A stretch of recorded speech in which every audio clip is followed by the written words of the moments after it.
Hey everyone, welcome back to Alpha Insights. I'm Mark, nice and casual as always. And I'm Jude. Great to be with you. Quick note before we jump in. If you've got questions while you're listening, drop them at stockalpha.ai and we'll try to answer. All right, let's dig in.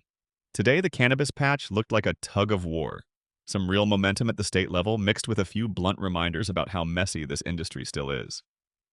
Trading was pretty subdued, with the US-focused cannabis ETF most traders watch trading in a tight range, and big names barely moving, roughly plus or minus 1% on the session. Exactly. So on the one hand, you have state moves that keep the expansion story alive, and on the other hand, you have campaign failures and an industry post-mortem that remind investors structural problems remain. Both matter because regulation shapes demand and capital shapes valuation. Let's start stateside. Pennsylvania is the big headline. The governor put adult use legalization in his budget proposal, and House Democrats publicly pushed the Republican Senate to act. That keeps a big East Coast market on the table, but it's far from a done deal. Right. Politically, it's complicated. The inclusion in the budget is a useful lever, and it forces conversation. But the Senate still has major hurdles. For investors, that means opportunity, but also timing risk. Licensing rules, tax structure, rollout timelines, those are the things that ultimately turn policy into revenue. And Minnesota rolled out something concrete. The state's first government-run marijuana store opened with a soft launch in Anoka. That's interesting because it's literally a live demo of how one retail model works. Early sales data there will be a real demand signal. Absolutely. Government-run retail changes several variables: pricing dynamics, accessibility, compliance costs. If sales hold up, it's bullish for demand, but it also gives us a measure of regulatory execution, which is often underestimated. On the flip side, some ballot campaigns stalled. In Maine, a citizen-led attempt to repeal adult use didn't make the ballot because organizers missed the signature threshold. They needed 67,682 and didn't get there.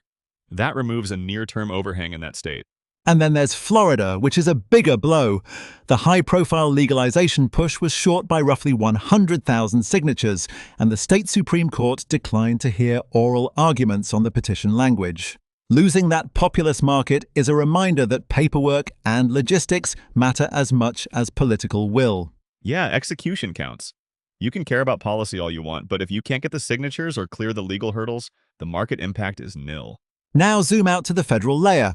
Investors are watching Attorney General Pam Bondi's congressional appearance next week for any update on the Justice Department's follow-through on the president's executive order to reschedule marijuana. It's been nearly 2 months since that order, so timing is the key unknown. Let's be clear about what rescheduling would and wouldn't do. It could improve banking access, reduce some compliance complexity, and open the door to institutional capital. It would not instantly legalize interstate commerce, so expect improvements, but not a magic bullet.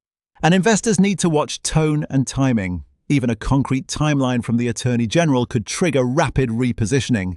Lack of clarity will keep volatility elevated because policy-sensitive flows will still be on hold. We should also mention the industry critique that popped up. A post-mortem blamed speculative Canadian capital and misaligned incentives for hurting the U.S. market. That kind of criticism matters because it highlights where past capital strategy created today's structural risk. Right. Valuation discipline, financing strategies, and how companies used capital all shape current balance sheets. For longer-term investors, that increases the case for selectivity, favor operators with cleaner balance sheets and clear state revenue pathways. Practical trading note. If you're a short-term trader, be ready for headline-fueled swings around the Attorney General's appearance and any state developments. For longer-term holders, think about exposure to operators with strong footprints in states that are actually opening retail and with conservative financing. If you want names to watch, think about Trulieve, Green Thumb Industries, Curaleaf, and Tilray for single-name exposure, and keep an eye on that US-focused cannabis ETF for broad flows. But remember, diversification and balance sheet strength matter more than ever. Quick checklist of what to watch this week.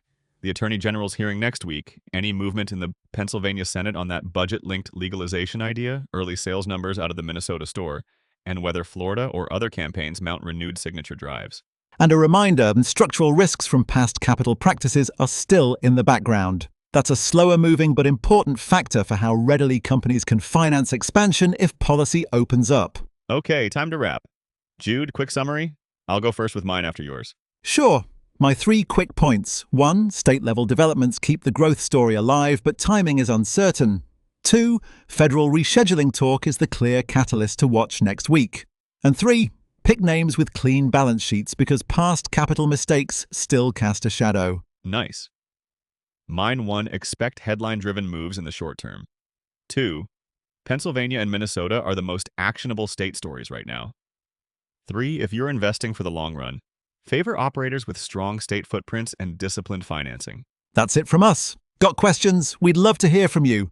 Head over to stockalpha.ai where you can ask us anything and we'll answer live. And while you're there, check out more market content. Thanks for listening. We'll see you next time on Alpha Insights.